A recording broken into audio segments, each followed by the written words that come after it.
پچھلے جو سال یعنی جب یہ امریکی صدر بنتے ڈونلڈ ٹرمپ صاحب، تو اس کے بعد یعنی مارچ ہی میں غالباً اس وقت جو chairman joint chiefs of staff committee تھی، یعنی پوری امریکی افواج کے جو سربراہ جس کو کہیں گے، جو امریکی صدر کا چیف ملٹری ایڈوائزر بھی ہوتا ہے، تو وہ اس نے ایک ایسی بات کہی تھی جو ڈونلڈ ٹرمپ کو پسند نہیں آئی تھی، کیونکہ ڈونلڈ ٹرمپ نے اس سے پہلے کہا تھا کہ امریکہ میں صرف 2 سیکس ہیں، یعنی 2 جینڈرز ہیں، ایک مرد اور ایک عورت، تیسرا کوئی نہیں ہے یہاں پہ. یہ انہوں نے کہا قانونی طور پر انہوں نے یہ کہا تھا کہ ابھی آئندہ سے یہ پالیسی ہوگی.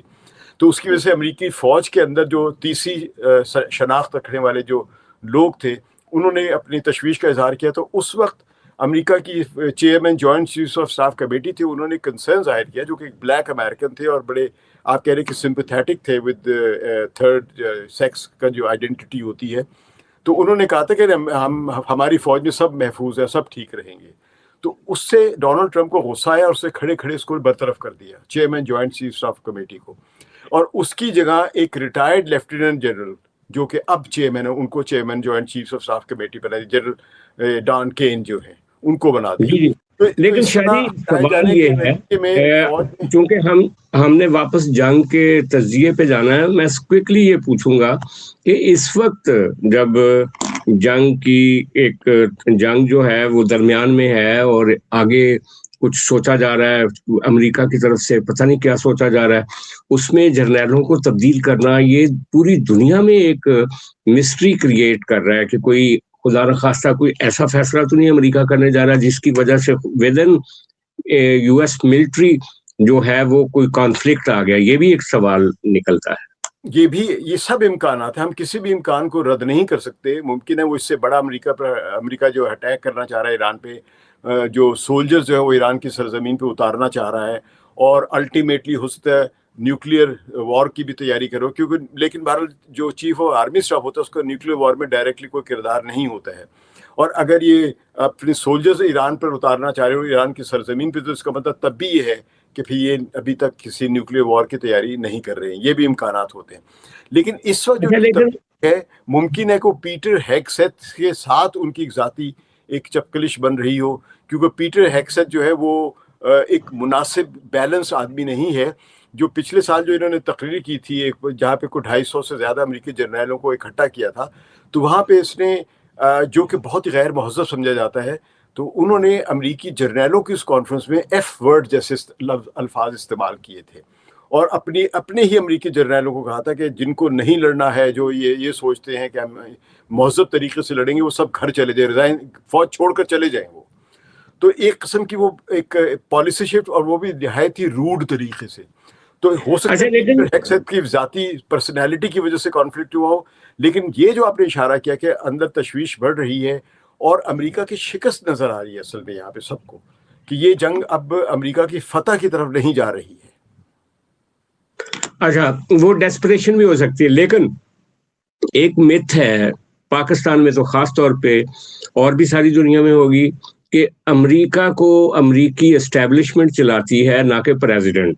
لیکن یہ جس طریقے سے ٹرمپ صاحب کھڑے کھڑے جرنیلوں کو فارغ کر رہے ہیں، جس طرح سے 100 کے قریب جرنیلوں کو بلا کے ان کی بےزتی کر دی، جس طرح سے وہ اپنا ری شفل کر رہے ہیں بار بار، جس طرح وہ اپنے فیصلے، لگ رہا ہے کہ کوئی پیچھے اسٹیبلشمنٹ نہیں ہے، کوئی پیچھے اس کے ٹرمپ کے علاوہ کوئی برین نہیں ہے، وہ خود تنہا یہ فیصلے کر رہا ہے. اس سے ثابت ہوتا ہے کہ وہ جو مت ہے یا جو کہانیاں ہیں امریکن اسٹیبلشمنٹ کی، وہ کوئی بظاہر نظر نہیں آ رہی اس سارے اسکیم.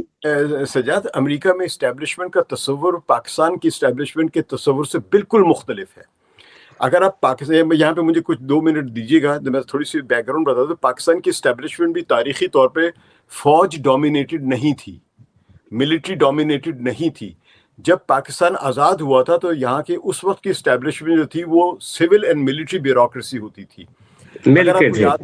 اگر آپ پاکستان کی تاریخ دیکھیں تو جناح کے زمانے میں جس طاقت نے یا جس اسٹیبلشمنٹ نے جناح کو ڈس امپاور کیا تھا، ہم یہ جانتے ہیں کہ جناح جب گورنر جنرل تھے، وہ گورنر جنرل ہوتے ہوئے بھی ڈس امپاورڈ ہو چکے ہوئے تھے. یعنی جس کی سب سے بڑی مثال جو ہے ان کی 11 اگست کی تقریر ہے، جو انہوں نے پاکستان کے باقاعدہ بننے کے اعلان سے 2-3 دن پہلے کی تھی. تو انہی کی تقریر کو ڈان اخبار نے اور پاکستان کے دیگر اخبارات نے سوائے پاکستان ٹائمز کے سب نے سینسر کیا تھا. تو وہ سینسر کا آرڈر کس نے دیا تھا؟ وہ اس وقت کی سول بیوروکریسی کے آرڈر پہ ان کی تصویر تو یعنی جناح کی گورنر جنرل کی تقریر کو سینسر کیا گیا تھا. تو اس وقت پاکستان میں جو اسٹیبلشمنٹ کا تصور تھا وہ سول بیوروکریسی ڈومینیٹڈ تھا, ملٹری اس کی جونیئر پارٹنر تھی. یہ آہستہ آہستہ ملٹری کا رول بڑھتا چلا گیا جوں امریکہ کا پاکستان میں ایک رول بڑھتا چلا گیا, کیونکہ امریکہ نے جو اپنا الائی دیکھا تھا نا یہاں پہ انسٹیٹیوشنل الائی, وہ فوج کو دیکھا تھا, تو لہٰذا انہوں نے ڈائریکٹ فوج سے وہ بات کرتے تھے. تو پاکستانی فوج کی جو اسٹیبلشمنٹ میں جو طاقت ہے وہ امریکہ کی وجہ سے بنتی چلی گئی, جو آج تک چل رہی ہے. لیکن امریکہ کی جو اسٹیبلشمنٹ ہے وہ امریکہ کی اسٹیبلشمنٹ وہاں کی کارپوریشنز ہیں.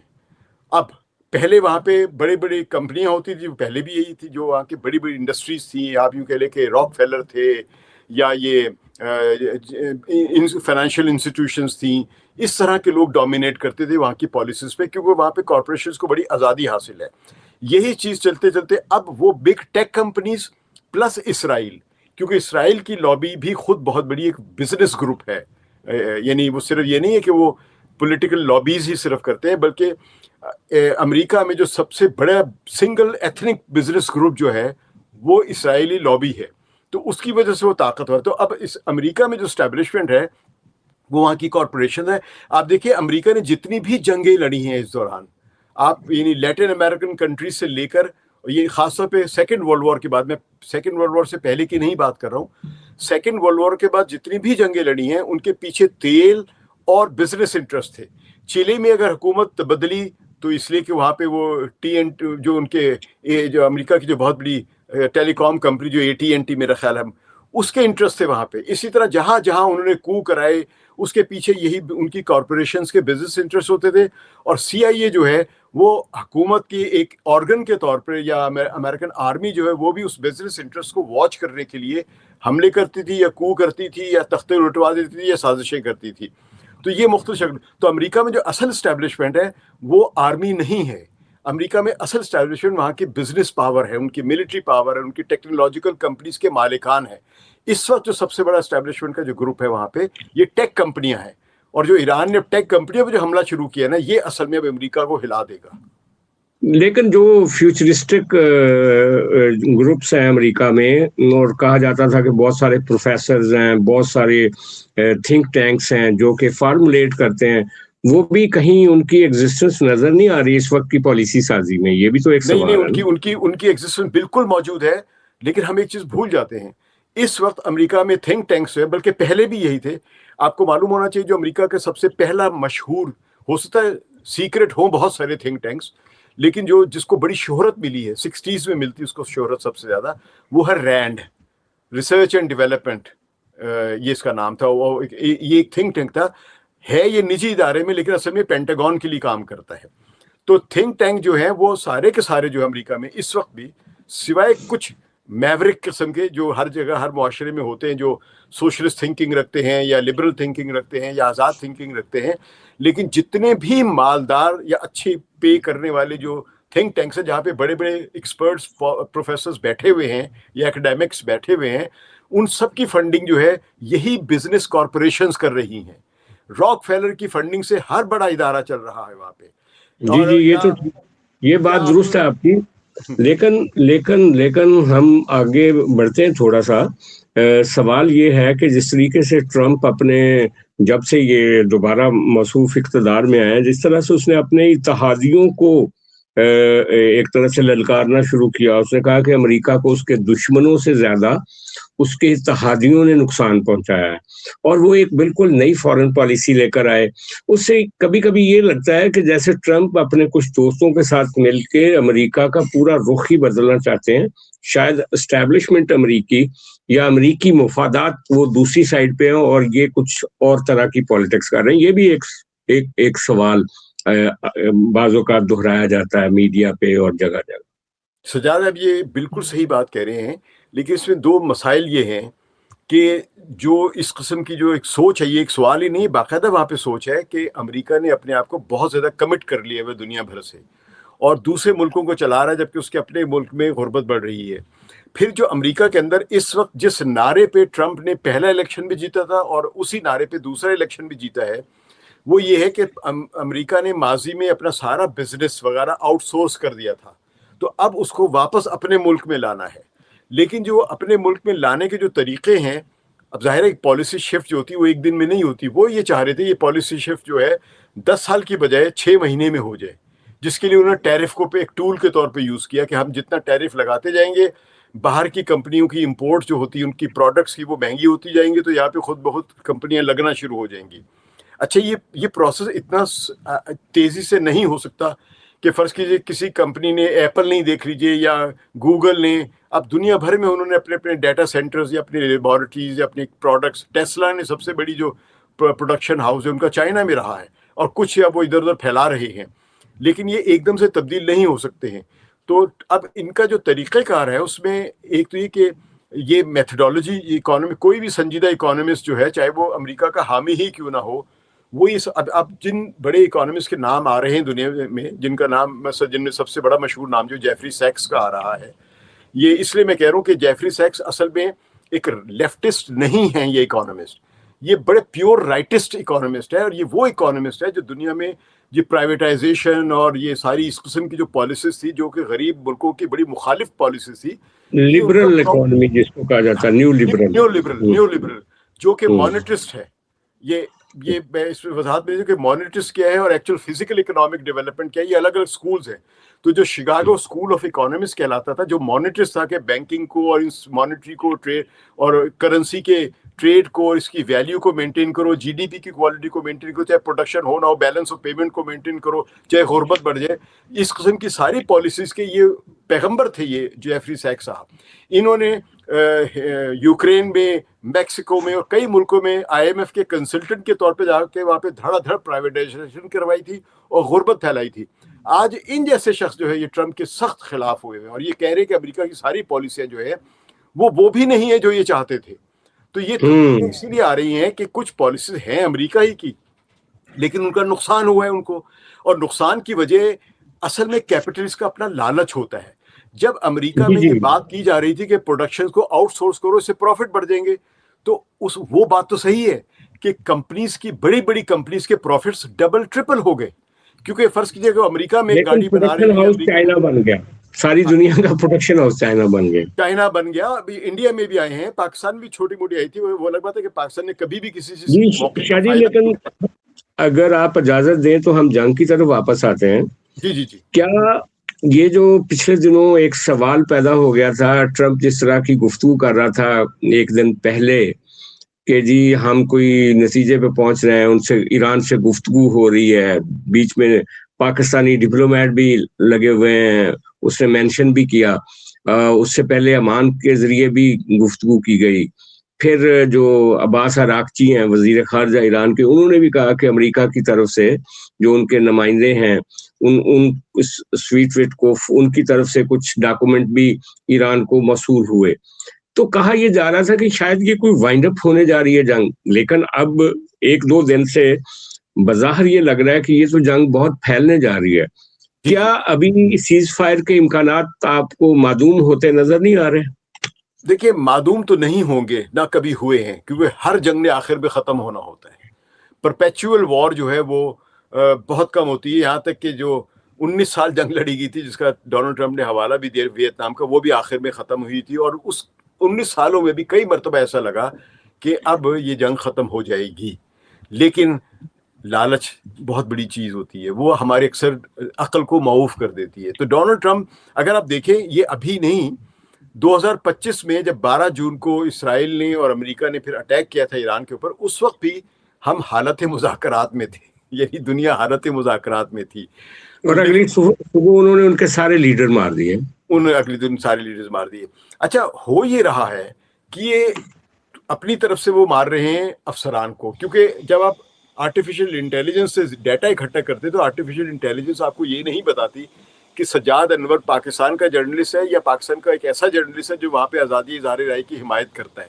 یہ آرٹیفیشل انٹیلیجنس آپ کو صحیح طرح نہیں بتاتی جب آپ صرف ڈیٹا اکٹھا کرتے ہیں.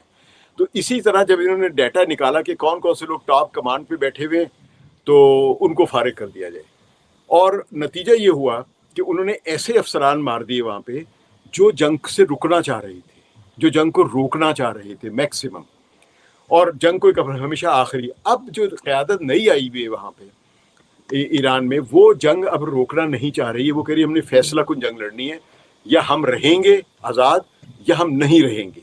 تو اس لیے وہاں سے اس وقت تک امکانات نہیں ہے ایران کی طرف سے، جب تک اس کی شرائط نہیں مانی. جو ایران کی شرائط اگر دیکھا جائے تو وہ ابھی تک یہ نہیں کہہ رہا ہے کہ اسرائیل جو وہ ٹریٹی آف ورسائے پر دستخط کرے، یعنی وہ سرنڈر کرے اور ہمیں سب کچھ دے. ابھی تک انہوں نے ڈیمانڈ نہیں. ابھی تک وہ یہ کہہ رہے ہیں کہ ہماری جو نقصانات ہیں یہ پورا کرے، اور وہ کوئی بھی کرے، یعنی امریکہ کے ذمے یا دنیا کے ذمے وہ لگانا چاہ رہے ہیں کہ یہ سب مل کے ہمارے نقصان کو پورا کرے. ابھی تک ایران نے یہ نہیں کہا کہ اسرائیل یہ پورا کرے، کیونکہ جنگ اسرائیل کے لیے لڑ رہا ہے امریکہ. ایک چیز دوسرا یہ ہے کہ جو عمان کی جو بات چیت تھی وہ سرے عام کھل کے ہو رہی تھی، اور اس سے اچھا موقع نہیں تھا کہ امریکہ ابھی بھی جو ہو رہی تھی 28 فروری سے پہلے، 27 فروری سے پہلے بھی جو ہمیں نظر آ رہا تھا کہ بات چیت کرنا چاہے اور مذاکرات کے ذریعے مسئلہ حل ہونا چاہے تو ہو سکتا تھا. لیکن اسرائیل کسی بھی صورت پہ اپنی ایک بھی شرط سے پیچھے نہیں ہٹنا چاہ رہا تھا. یعنی اس کی جو بنیادی شرائط تھی وہ یہ تھی کہ ایران کا نیوکلیئر پروگرام جو ٹوٹلی ڈسمینٹل کیا جائے، وہاں کے جو اس کے تعلقات ہیں اپنی ان کے بقول پراکسیز کے ساتھ، یعنی حزب اللہ اور ہوتھی جو ہے انصار اللہ یمن کے، ان کے ساتھ مکمل طور پہ منقطع ہونے چاہیے. ایران ان میں کبھی بھی کسی کو بھی کوئی مدد نہیں دے گا، اور اسرائیل کا یہ خیال تھا کہ وہ اکیلا ان سے نمٹ لے گا اور ختم کر دے گا، اور حماس کی بھی کوئی مدد نہیں کرے گا. یعنی ایران پر یہ پابندی ہو جائے گی کہ اس کی فارن پالیسی جو ہوگی وہ اسرائیل ڈٹرمن کرے گا. اور تیسرا ان کی شرط یہ تھی کہ ایران جو ہے وہ لانگ رینج کے میزائلز بالکل نہیں بنا سکتا، بلکہ مڈ رینج کے بھی، میڈیم رینج کے میزائلز بھی نہیں بنائے گا، صرف شارٹ رینج کے میزائلز، وچ مینس 300 کلومیٹر سے لے کے 500 کلومیٹر کے صرف میزائل بنا سکے گا. اچھا، یہ تینوں کا مطلب یہ کہ ایران سرنڈر کر دے. تو ایران نے انکار کیا اس سے. ایران نے کہا ہم یہ نہیں کر سکتے، ہم آپ کی باقی شرائط جو نیوکلیئر کی ہے اس کے لیے ہم زیرو انریچمنٹ کر سکتے ہیں. لیکن اسرائیل کے لیے راضی نہیں ہوا، لہٰذا انہوں نے مذاکرات کے دوران ہی اگلا راؤنڈ ہونے سے پہلے، جس پر ٹیکنیکل کمیٹیز نے بیٹھنا تھا جنیوا میں، وہ حملہ کر دیا. تو اس کے بعد پھر اب یہ جنگ چل رہی ہے. اب حالت جنگ میں ہیں، اب حالت جنگ سے پہلے والے مذاکرات کے امکانات ہی نہیں ہیں. تو ابھی جو اس دوران جنگ کے دوران جو کوششیں ہوئی ہیں اس میں وٹکوف کو تو کوئی لفٹ نہیں ہے اب ایران میں. وٹکوف کو وہ ہاتھ ملانا نہیں پسند کرتے اس سے، اور جیریڈ کشنر کی تو ہے ہی نہیں کوئی حیثیت. وہ ڈونلڈ ٹرمپ کی بیٹی کا شوہر ضرور ہے، لیکن اس کی کریڈیبلٹی 0/0 ہے. وٹکوف کو سمجھتے تھے کم از کم یہ ڈیلر اچھا ہے، بزنس اچھا کر لیتا ہے. تو وٹکوف سے مذاکرات چل رہے تھے کیونکہ صدر ٹرمپ نے اس کو نامزد کیا ہوا تھا. اب اس سے بھی بات نہیں ہو رہی ہے. اور میرے جو معلومات تو نہیں میں کہوں گا، لیکن جن معلومات کی بنیاد پر جو میں نے یہ بات کہہ رہا ہوں وہ یہ ہے کہ ایران اور امریکہ کے درمیان جو کوئی تعلق اگر بن رہا تھا تو وہ شاید پاکستان میں کسی بھی وزارت خارجہ کی سطح پر نہیں تھا. وہ بہت ہی، کیا آپ یہ کہہ سکتے کہ جنرل عاصم منیر یا فیلڈ مارشل عاصم منیر جو ان کی ذاتی کچھ تعلقات جو ہیں اس کی بنیاد پر ایران میں جو ان کے کچھ تعلقات ہیں ان کے ذریعے کوئی میسیجنگ ہوئی ہے، اور وہ میسیجنگ بہت ہی ٹاپ لیول کی تھی، اسی لیے اس کی ڈیٹیلز کبھی باہر نہیں آئی ہیں. باقی یہ کہ جو وٹکوف ادھر سے آ رہا تھا، لیکن اطلاعات تھیں ہمارے جو دوست اسلام آباد میں کور کر رہے تھے کہ جو ایرانی ایمبیسیڈر ہیں وہ دفتر خارجہ میں 2 راتیں تقریباً انہوں نے سپینڈ کی ہیں. اسی طرح زرداری صاحب چائنی ایمبیسی میں گئے تھے، اسحاق ڈار چائنا میں گئے تھے. پاکستان ایک کوشش کر رہا تھا کہ چائنا کو درمیان میں کوئی گارنٹر بنا کے ان دونوں ملکوں کے درمیان کوئی اعلیٰ سطحی کوئی معاملہ کیا جا سکے. ایفرٹس تو ہوئیں. یہ بھی اطلاعات تھیں کہ CIA کے بہت سارے اعلیٰ عہدیدار جو تھے وہ بھی اسلام آباد میں تھے ان دنوں جب یہ گفتگو کا عمل جاری تھا. تو کسی نہ کسی حد تک نیچے اس کو فارمولیٹ کرنے کی بھی کوشش ہو رہی تھی.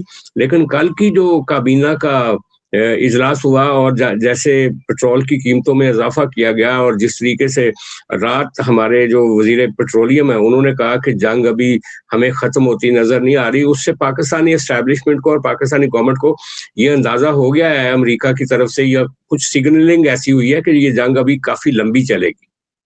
دیکھیے، یہ جو آپ نے معذرت کے ساتھ، بہت معذرت کے ساتھ، جو اسلام آباد کے جرنلسٹ جو بریفنگ دیتے ہیں، آپ کو بھی پتہ ہے، مجھے بھی پتہ ہے کتنے ان میں سے آزاد واقعی معلومات اکٹھا کرتے ہیں، اور کتنے ان میں سے ایسے ہیں جن کو فیڈ کیا جاتا ہے اور وہ آگے وہ طوطے کی طرح بولنا شروع کر دیتے ہیں. یہ آپ مجھ سے بہتر جانتے ہیں، میں کسی کا نام نہیں لے رہا ہوں، ویسے ضرورت پڑی تو لے بھی دوں گا لیکن ابھی نہیں لینا چاہتا. کیونکہ خود بخود نظر آ جاتا ہے جب آدمی الجزیرہ کے خبر کو ری ٹویٹ کر رہا ہے اور یہ کہہ رہا ہے دیکھیے پاکستان نے کوششیں اس کی بر لے آئیں، جبکہ اس پوری کی پوری الجزیرہ کے ٹیکسٹ میں جو کہ عباس عراقچی کا انٹرویو ہے اس میں لفظ پاکستان کا کہیں ذکر ہی نہیں ہے۔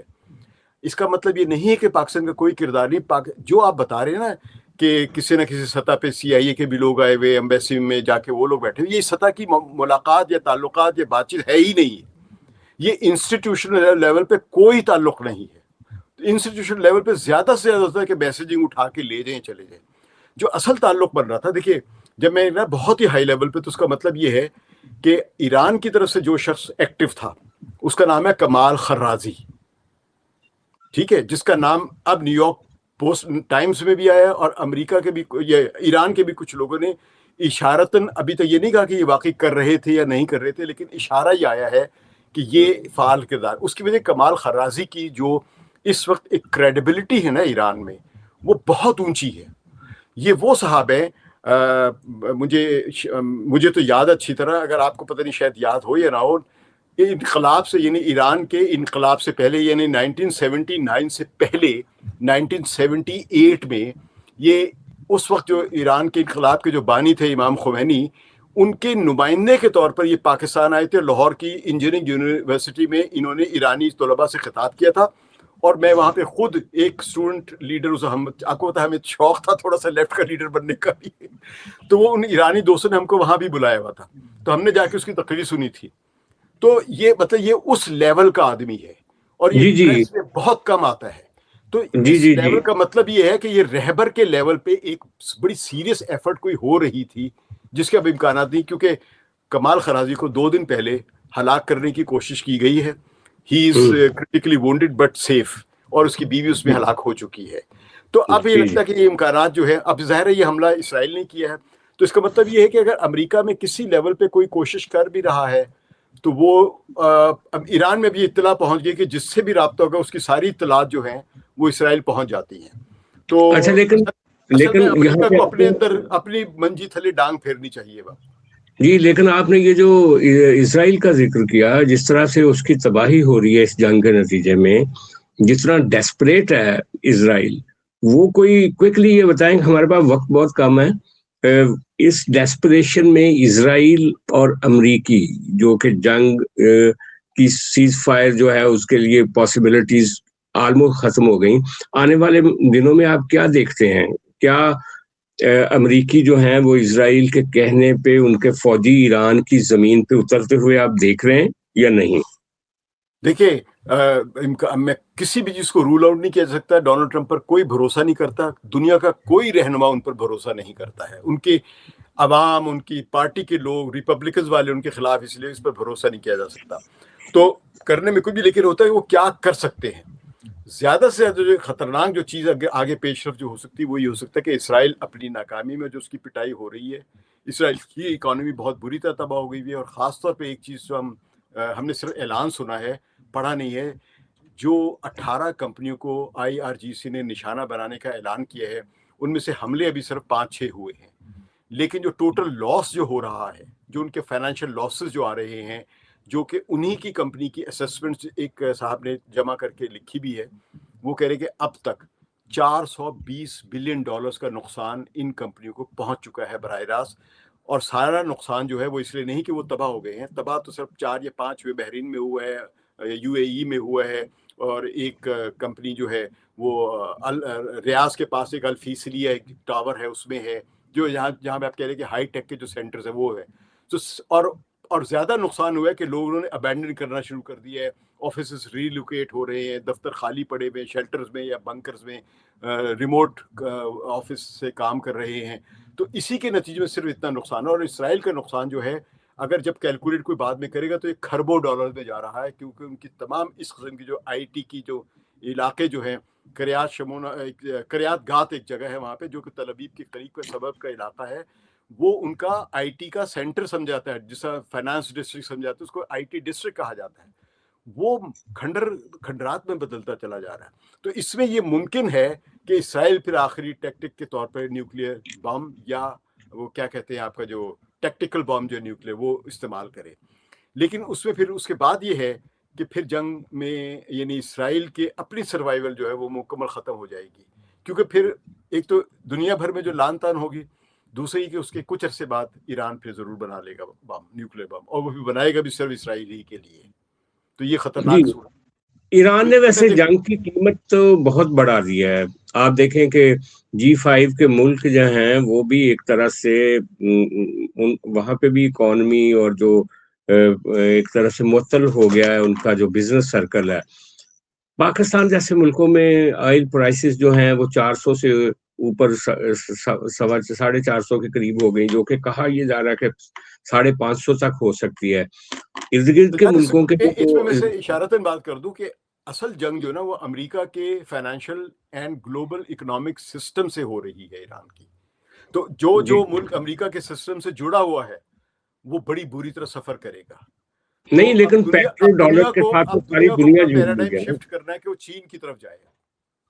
پیٹرو ڈالر کے ساتھ تو ابھی تو ساری دنیا جڑی ہوئی ہے نا، اور یہ جب آپ چین کی طرف شفٹ کریں گے تو آپ کو بہت سارا ٹائم لگ جائے گا، بہت ساری ٹرانزیشن کے لیے وقت چاہیے ہوگا. تو یہ تو تباہی ہے، ایک بہت بڑی تباہی ہے، ایک بڑا ریسیشن. وقت زیادہ نہیں لگے گا، اصل میں ول پاور چاہیے، سیاسی پولیٹیکل ول جس کو کہتے ہیں.